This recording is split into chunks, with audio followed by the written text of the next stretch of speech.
Hello guys, it's Jason Franklin coming from Austin, Texas, and I'd like to give you a little dirt on Herman Cain. And so here we go. This is a news release from the Federal Reserve Bank of Kansas City. See it right there. For immediate release, May 26, 2011. And the title is Herman Cain's service as a director of the Federal Reserve Bank of Kansas City.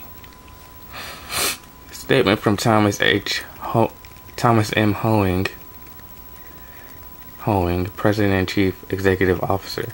From 1992 to 1996, Herman served as a director of the Federal Reserve Bank of Kansas City in the capacities of deputy chairman and then chairman of the board. Fed directors are dedicated representatives of Main Street business, community development, organized labor, and financial service sectors who agreed to give their time to help the Federal Reserve understand the economy and to oversee our operations. It was my privilege to work with Herman Cain very closely during his 5 years on the Kansas City board. I appreciate the opportunity to provide a great understanding of the role of the Federal Reserve Bank directors because they provide tremendous service to our economy. Herman Cain terms of service. Federal Reserve Bank of Kansas City from January 1st, 1989 to December 31st, 1991. He was chairman, Omaha Branch Board. From January 1st, 1992 to December 31st, 1994. He was deputy chairman, head office board. From January 1st, 1995 to August 19th, 1996. He was chairman, head office board. Appointment process. Mr. Cain was appointed as a Class C director by the Board of Governors of the Federal Reserve System to represent the public. Class C director cannot be affiliated with the banking industry. Read the full description at blah blah blah. Role of director. Final description of the Federal Reserve Bank director's role. A list of current and past directors. And the director fact at this link, blah blah blah blah. Responsibilities of the Federal Reserve of Kansas City.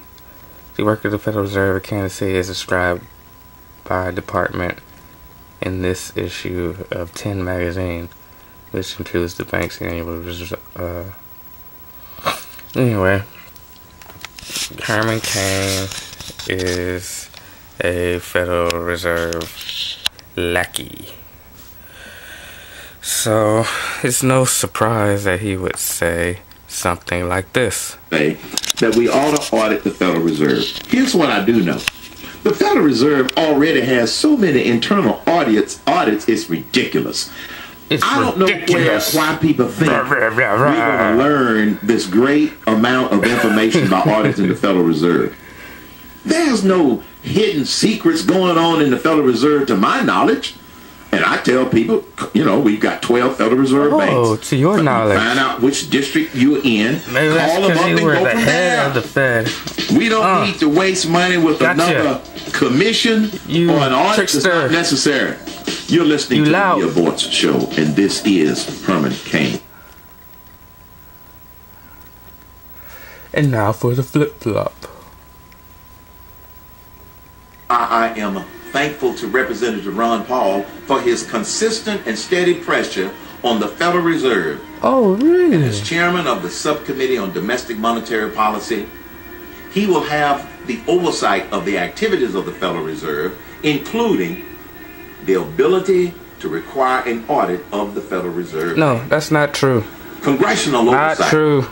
And not more commissions appointed by the president will bring more accountability to the Federal Reserve on behalf of There were no commissions appointed by the president. Such a lie. And just to show you that his belief that it can immediately, they have so many audits, it's ridiculous. or that, you know, it's so transparent. You could just ask them and they'll tell you what they're doing. Look at this video from Barry Sanders when he tries to get something out of Ben Bernanke. Let's go. I wrote you a letter and I said, hey, who'd you lend the money to? What were the terms of those loans? How can my constituents in Vermont get some of that money? Who makes the decisions? You guys sit around in a room, do you make it? Are there conflicts of interest? So my question to you is, will you tell the American people to whom you lent $2.2 trillion of their dollars? Will you tell us who got that money and what the terms are of those agreements? We explain each of our programs. In terms of the terms, we explain the terms exactly. We explain what the collateral requirements are. We explain what. To whom did you explain that? It's on our website. Yeah. On the website. So all that information is available in our commercial paper. And who got the money?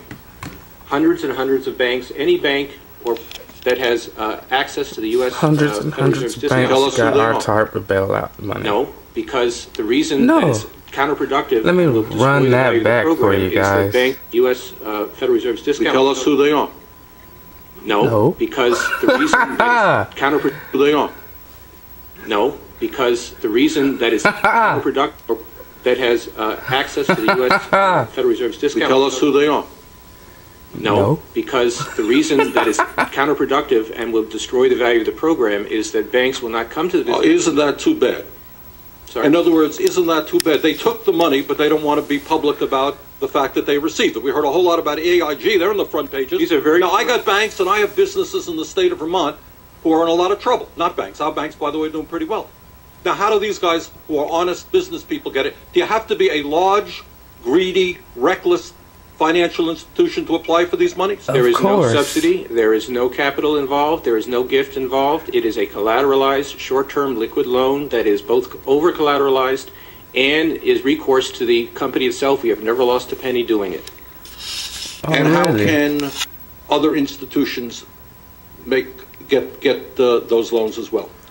According to the law, we are supposed to be lending to depository institutions. Let me just say this, Mr. Chairman. I have a hard time understanding how you have put $2.2 trillion at risk without making those names available, those institutions public.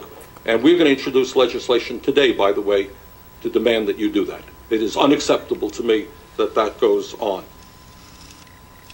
So anyway, Herman Cain says that they could just go ask the Fed and they'll tell you whatever you want to know. But it's not true. You just saw how Ben Bernanke flat out said no, he's not going to tell Congress where the money went to and who took the money. So it's a flat out lie, Herman Cain.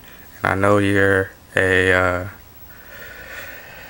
snake because you work for the Federal Reserve, which is a private bank, and which loans us our own cash with interest. And our debt to the Federal Reserve is never going to be repaid because it can't be repaid because the Federal Reserve prints all the money, but we have to pay the Federal Reserve back in their printed notes with interest. But the interest doesn't exist, guys. It hasn't been printed. And it will never be printed because it's just a never-ending cycle, guys. I hope you guys understand that. But that's exactly why Herman Cain should not be president. No, he has too much conflicting interests, just like Obama. So, Ron Paul 2012, guys. I'm out.